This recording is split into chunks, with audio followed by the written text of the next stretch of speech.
ახლო აღმოსავლეთში მიმდინარე მოვლენებზე მთავრობის ხდომაზე ისაუბრა დღეს თბილისის მერმა. მან როგორც ირანის მოსახლეობას, ასევე ებრაელ ხალხს სამძიმარე გამოუცხადა. კალაძემ საჰაერო სივრცის დახურვის გამო შეფერხებულ ფრენებსა და მთავრობის მიერ სპეციალური რეისების დანიშვნვაზეც ისაუბრა.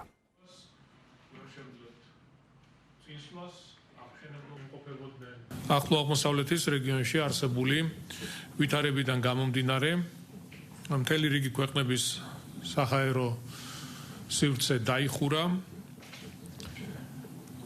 საქართველოს მოქალაქეები იმყოფებოდნენ და დღესაც იმყოფებიან დუბაიში, აბუ-დაბიში. საქართველოს მთავრობამ დააორგანიზა სპეციალური ჩარტერული რეისები. აღნიშნული თვითმფრინავები ომანიდან განახორციელებენ ფრენას საქართველოს მიმართულებით. სოციალური ქსელები და მედია, განსაკუთრებით საუბარი არის ოპოზიციურ და რადიკალურ დაჯგუფებებზე, მათ წარმომადგენლებზე.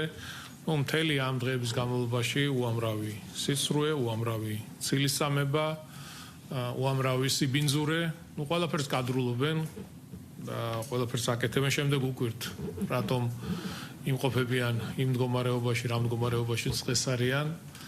არ მინდა აღარ გავაგრძელებ ამ თემაზე საუბარს. კიდევ ერთხელ ვუსურვებ მშვიდობას ჩვენს რეგიონს, მთელს მსოფლიოს.